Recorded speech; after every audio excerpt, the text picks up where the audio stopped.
मानव जीवन का लक्ष्य क्या है? परम श्रद्धेय स्वामी राम सुखदास जी के विचार सुनते हैं। यह तो स्पष्ट मालूम होता है कि मनुष्य ही परमात्मा प्राप्ति का अधिकारी है।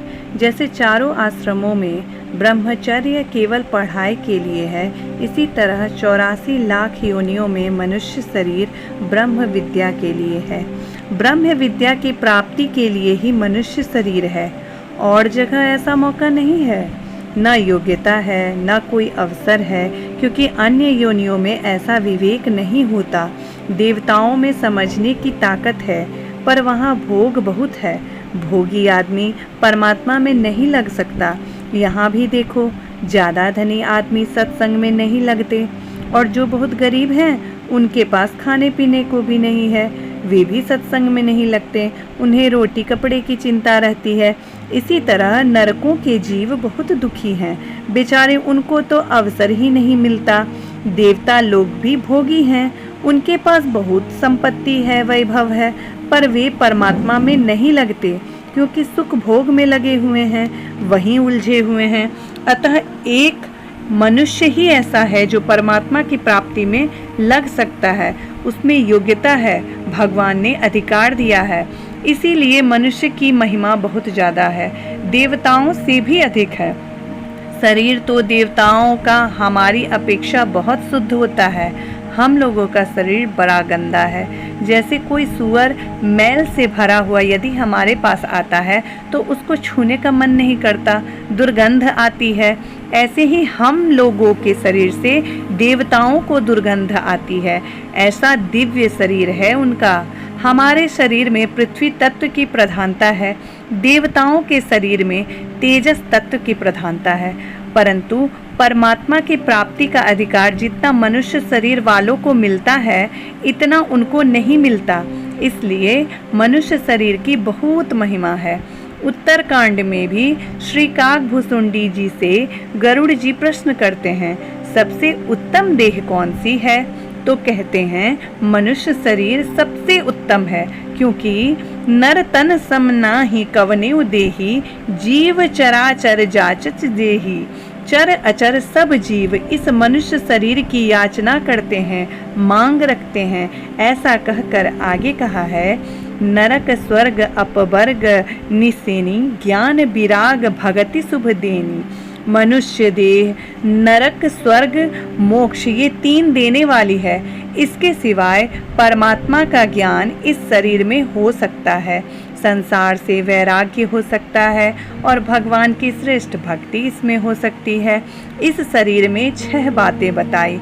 मनुष्य शरीर एक बड़ा जंक्शन है, जहाँ से चाहे जिस तरफ जा सकता है। ऐसी मनुष्य शरीर की महिमा है। इस महिमा को कहते हुए पहले ही नाम लिया, नरक स्वर्ग अपवर्ग निसेनी। नरकों में जा सकते हैं, यह महिमा है कि निंदा? मनुष्य शरीर ऐसा है जिसमें नरक मिल सकते हैं, तो यह निंदा हुई। इसमें तात्पर्य क्या निकला? ऊंची से ऊंची और नीची से नीची चीज मिल सकती है इस मानव शरीर से, यह है इसकी महिमा। वास्तव में महिमा है शरीर के सदुपयोग की। इसका उपयोग ठीक तरह से किया जाए तो भगवान की श्रेष्ठ भक्ति मिल जाए, मुक्ति मिल जाए, वैराग्य मिल जाए, सब कुछ मिल जाए। ऐसी कोई चीज नहीं जो मनुष्य शरीर से न मिल सके। गीता में आया है, यम लाभ्वा चायरम लाभम मन्यते नाधिकम ततः। जिस लाभ की प्राप्ति होने के बाद कोई लाभ शेष न रहे, मानने में भी ना आ सकता, इससे बढ़कर कोई लाभ होता है। और इससे स्थित होने पर वह बड़े भारी दुख से भी विचलित नहीं किया जा सकता है। किसी कारण शरीर के टुकड़े टुकड़े किए जाएं तो वो टुकड़े करने पर भी आनंद रहे, शांति रहे, मस्ती रहे, दुख से वह विचलित नहीं हो सकता। उसके आनंद में कमी नहीं आ सकती। इतना आनंद होता है कि दुख वहाँ रहता ही नहीं। ऐसी चीज प्राप्त हो सकती है मानव शरीर से। मनुष्य शरीर की ऐसी महिमा तत्व प्राप्ति की योग्यता होने के कारण से है। मनुष्य शरीर को प्राप्त करके ऐसी ही तत्व की प्राप्ति करनी चाहिए। उसे प्राप्त न करके झूठ, कपट, बेईमानी, विश्वासघात, पाप करके नरकों की तैयारी कर लें तो कितना महान दुख है। यह ख्याल करने की बात है कि मनुष्य शरीर मिल गया, अब भाई अपने को नरकों में नहीं जाना है, 84 लाख योनियों में नहीं जाना है, नीची योनियों में क्यों जाएं? चोरी करने से, हत्या करने से, व्याभिचार करने से, हिंसा करने से, अभक्ष्य भक्षण करने से, निषिद्ध कार्य करने से मनुष्य नरकों में जा सकता है। कितना सुंदर अवसर भगवान ने दिया है जिसे देवता भी प्राप्त नहीं कर सकते। ऐसा ऊंचा स्थान प्राप्त किया जा सकता है। इसी जीवन में प्राणों के रहते रहते बड़ा भारी लाभ किया जा सकता है। बहुत शांति, बड़ी प्रसन्नता, बहुत आनंद इसमें प्राप्त हो जाता है। ऐसी प्राप्ति का अवसर है मानव शरीर में, इसलिए इसकी महिमा है। इसको प्राप्त करके भी जो नीचा काम करते हैं वे बहुत ही बड़ी भूल करते हैं। कोई बढ़िया चीज़ मिल जाए तो उसका लाभ लेना चाहिए। जैसे किसी को पारस मिल जाए तो उससे लोहे छुआने से लोहा सोना बन जाए। अगर ऐसे पारस से कोई बैठा चटनी पीसता है तो वह पारस चटनी पीसने के लिए थोड़े ही है। पारस पत्थर से चटनी पीसने के लिए नहीं, कोई अपना सिर ही फोड़ ले तो पारस क्या करे। इसी तरह मानव शरीर मिला, इससे पाप, अन्याय, दुराचार करके नरकों की प्राप्ति कर लेना अपना सिर फोड़ना है। संसार के भोगों में लगाना चटनी पीसना है। भोग कहाँ नहीं मिलेंगे। सुअर के एक साथ 10-12 बच्चे होते हैं। अब 1-2 बच्चे पैदा कर लिए हमने तो क्या कर लिया? कौन सा बड़ा पाप काम कर लिया है? धन कमा लिया तो कौन सा बड़ा काम कर लिया? सांप के पास बहुत धन होता है, धन के ऊपर ही सांप रहता है, धन तो उसके पास भी है। धन कमाया तो कौन सी बड़ी बात हो गई? ऐश आराम में सुख देखते हैं और कहते हैं कि इसमें सुख भोग लें। बम्बई में मैंने कुत्ते को देखे हैं जिन्हें बड़े आराम से रखा जाता है। बाहर जाते हैं तो मोटर और हवाई जहाज में ले जाते हैं। मनुष्यों में भी बहुत कम को ऐसा आराम मिलता है जो कुत्ते को मिलता है। भाग्य में है तो कुत्तों को भी मिल जाएगा। कौन सा काम बाकी रह जाएगा जिसके लिए मनुष्य शरीर नष्ट किया जाए? भोगों के भोगने में, संसार का सुख लेने में, धन कमाने में मनुष्य शरीर बर्बाद कर देना कितनी बड़ी भूल की बात है। झूठ, कपट, बेईमानी करके मनुष्य नरकों की तैयारी कर लेता है। यह महान पतन की बात है। कितना ऊंचा शरीर मिला है मनुष्य को, उस शरीर में आकर ऐसा काम कर ले। अतः सावधान रहना चाहिए। बड़े से बड़ा काम हमें करना है, बढ़िया से बढ़िया काम हमें करना है। यह काम दूसरी योनियों में नहीं हो सकता। एक मनुष्य में किए हुए पापों का 84 लाख योनियों में भोग होता है। सत्य, त्रेता, द्वापर, कली, ये चारों युग बीत जाते हैं। 84 लाख योनि और नरकों के कुंड भोगते भोगते फिर भी मनुष्य शरीर में किया हुआ पाप बाकी पड़ा रहता है। बीच में भगवान कृपा करके मनुष्य शरीर देते हैं। संचित पाप और पड़े हुए हैं, भोगने पर भी सारे पाप समाप्त नहीं होते। इतने महान पाप हैं जो इस मनुष्य शरीर में बनते हैं। यह मनुष्य शरीर है जिससे परमात्मा की प्राप्ति कर सकते हैं। अनंत ब्रह्मांड जिसके फुर्णा मात्र से रचित होते हैं, पंडित होते हैं, वे परमात्मा तुम्हारी आज्ञा मानने के लिए तैयार हो जाते। तोहा है ताही अहिर की छुहरियाँ, छछिया भरी छाछ पे नाच नचावे। उन गोपियों के हृदय में भगवान के प्रति प्रेम होने के कारण वे कहती हैं, लाला छाछ दूंगी, थोड़ा नाचो। तो भगवान नाचने लग जाते हैं। लाला बंसी बजाओ, छाछ पिलाऊंगी। अब बोलो छाछ के बदले वे परमात्मा नाचने और बंसी बजाने को तैयार। इतना ऊंचा पद इस मनुष्य शरीर से मिल सकता है। इस शरीर की प्राप्ति करके हम फिर कर लें नरकों की तैयारी, महान दुखों की तैयारी। कितनी बड़ी भारी गलती है। ऐसा मनुष्य शरीर मिल जाए तो बड़े से बड़ा लाभ ले लेना चाहिए। जैसे वृंदावन में आ गए हो तो भगवान के दर्शन करो, जमुना जी में स्नान करो, वहाँ के रहने वालों से पूछो कि ज़्यादा लाभ की बात कौन सी है, ज़्यादा पुण्यदायक उद्धार करने वाली चीज़ कौन सी है। वृंदावन में आए हो तो वृंदावन का आनंद लो। अब वृंदावन में आकर नाटक देखो, सिनेमा देखो। अरे भाई यहाँ क्यों आए? बम्बई, कलकत्ता में भी बहुत बढ़िया सिनेमा घर है। यह तो तीर्थ स्थल है। भगवान के दर्शन करो। जहाँ कीर्तन होता है, कथा होती है, ऐसी जगह जाओ और विशेष लाभ लो।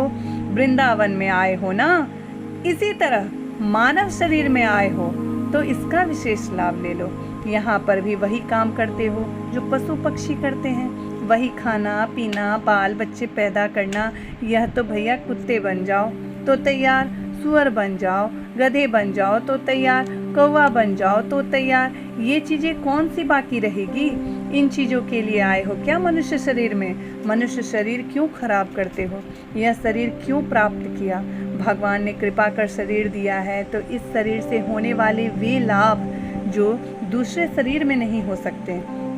कहा जाता है, बड़े भाग मानुष तनु पावा, सुर दुर्लभ सब ग्रंथ ही गावा। मनुष्य शरीर देवताओं को दुर्लभ है, ऐसा ग्रंथों में कहा गया है।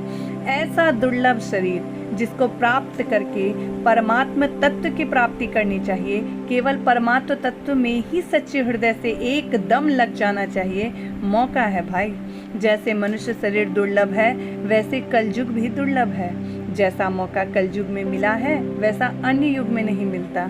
ऐसे कलयुग में मौका मिला, उस कलयुग को प्राप्त करके भोगों में लग गए अथवा पापों में लग गए, अन्याय में लग गए। शास्त्र की दृष्टि से अन्याय, हम भी विचारों से देखें तो अन्याय, लौकिक दृष्टि से अन्याय, लोग देखे तो शर्म आए। ऐसे ऐसे कामों में लग जाए मनुष्य शरीर प्राप्त करके, कितनी हानि की बात है। तो हम क्या करें? आज दिन तक जो हुआ सो हुआ, गलती हुई सो हुई। आज से दृढ़ निश्चय कर लो कि समय बर्बाद नहीं करेंगे, पाप व अन्याय नहीं करेंगे। जल्दी से जल्दी तत्व की प्राप्ति कैसे हो, कैसे उस तत्व का बोध हो, कैसे भगवान के चरणों में प्रेम हो जाए, ऐसी लालसा लगाओ। तो भक्त प्रश्न करते हैं, क्या हमारा भी प्रेम हो सकता है? क्या इस शरीर से कल्याण हो सकता है? तो स्वामी जी कहते हैं, ध्यान देकर सुनना, इस शरीर से ही कल्याण हो सकता है। कल्याण भी आप कर सकते हो। लखपति बन जाओ, आपके हाथ की बात नहीं। मकान इमारत हो जाए, आपके हाथ की बात नहीं। संसार में यश प्रतिष्ठा मान आदर सत्कार हो जाए, ये भी आपके हाथ की बात नहीं। परंतु परमात्म तत्व की प्राप्ति करना आपके हाथ की ही बात है। इसमें सब स्वतंत्र हैं, मनुष्य मात्र इसमें स्वतंत्र है, कोई परतंत्र नहीं। क्योंकि बड़े भारी लाभ के लिए मनुष्य शरीर मिला है, परमात्म तत्व की प्राप्ति के लिए ही यह मनुष्य शरीर मिला है। उसको प्राप्त करना खास काम है, मनुष्य ध्यान नहीं देता। रामायण में आया है, कबहुक करी करुणा नर देही, देत ईश बिनु हेतु सनेही। इस चौपाई पर आप थोड़ा ध्यान दें। भगवान विशेष कृपा करके मानव शरीर देते हैं। इसका अर्थ क्या हुआ? भगवान ने जीवन पर विश्वास किया, इसको मनुष्य शरीर दिया जाए जिससे इसका दुख मिट जाए, मेरी प्राप्ति हो जाए, इसका कल्याण हो जाए। इस भावना से मानव शरीर दिया, विशेष कृपा करके। जब भगवान की यह भावना है कि मेरी प्राप्ति कर ले, थोड़ा सा हम भी इधर ध्यान दें, तो भगवान का संकल्प सच्चा होने ही वाला है। पर ध्यान नहीं देता मनुष्य। भगवान कृपा करके मानव शरीर देते हैं, इसका अर्थ यही है कि परमात्मा की प्राप्ति हो सकती है। भगवान ने विश्वास किया, यदि यहाँ आकर जीव भगवान की प्राप्ति नहीं करता है तो भगवान के साथ विश्वासघात करता है। यहाँ आकर पाप झूठ कपट करता है तो भारी नुकसान करता है। निश्चय कर लो कि आज से ही पाप नहीं करेंगे, अन्याय नहीं करेंगे, भगवत तत्व की प्राप्ति करेंगे। जैसे व्यापारी व्यापार खोजता है, इस तरह परमात्मा तत्व की प्राप्ति के लिए खोज में लगना चाहिए। आपको कोई संत महात्मा मिल जाए, कोई भगवत प्राप्त पुरुष मिल जाए, तो उनसे पूछो कि भगवान कैसे मिले, भगवान के चरणों में प्रीति कैसे हो, जीवन मुक्ति कैसे हो। इस बात की लालसा जगाओ। जेहि के जेहि पर सत्य सनेहु, सोते ही मिले न कछु संदेहु। नारायण नारायण नारायण।